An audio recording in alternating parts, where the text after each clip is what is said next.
ईमानदार किसान की कहानी। Honest farmer story 2000 words in Hindi CO friendly. Chat GPT.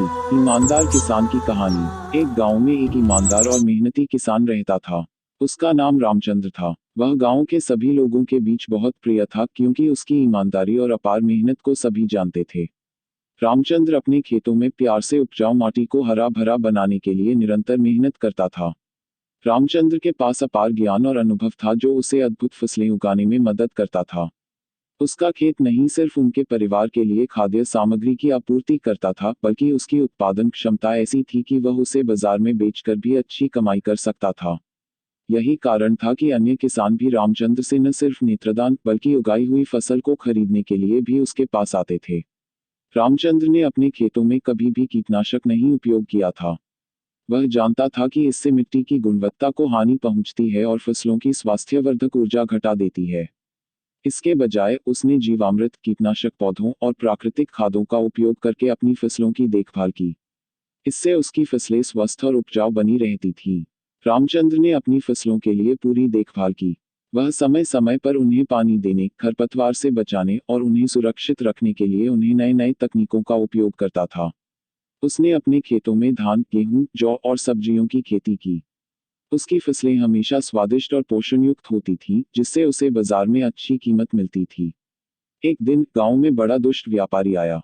उसका नाम हरिशंकर था। हरिशंकर बाजार में किसानों को कम कीमत पर उत्पादों को खरीदने का धंधा करता था और उसे फिर महंगे दामों पर अधिक मुनाफा मिलता था।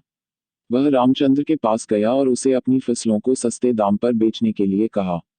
रामचंद्र ने हरिशंकर की प्रक्रिया को ध्यान से सुनी और फिर विचार किया। वह जानता था कि अगर उसने अपनी फसलों को हरिशंकर को बेच दिया तो वह कम मुनाफा ही हासिल करेगा।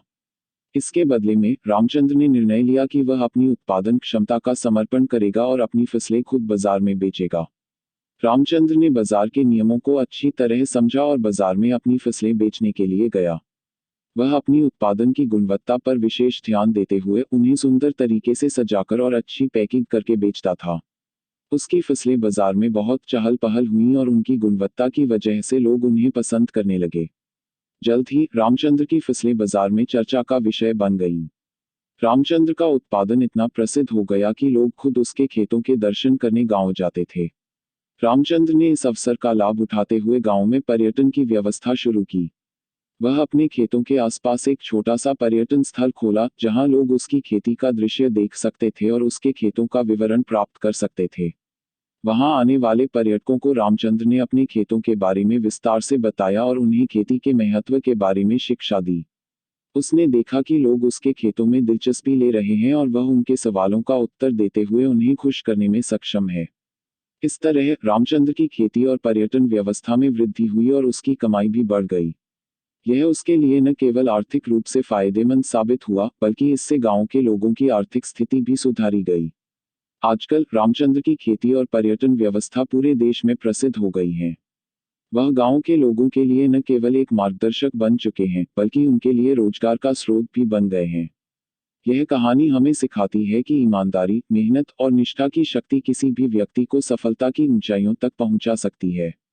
रामचंद्र ने न केवल अपने किसान भाइयों के लिए मिसाल बनाई है, बल्कि हम सभी को एक आदर्श प्रस्तुत करते हैं कि अपने काम में निष्ठा रखें, ईमानदार रहें और हमेशा मेहनत करें।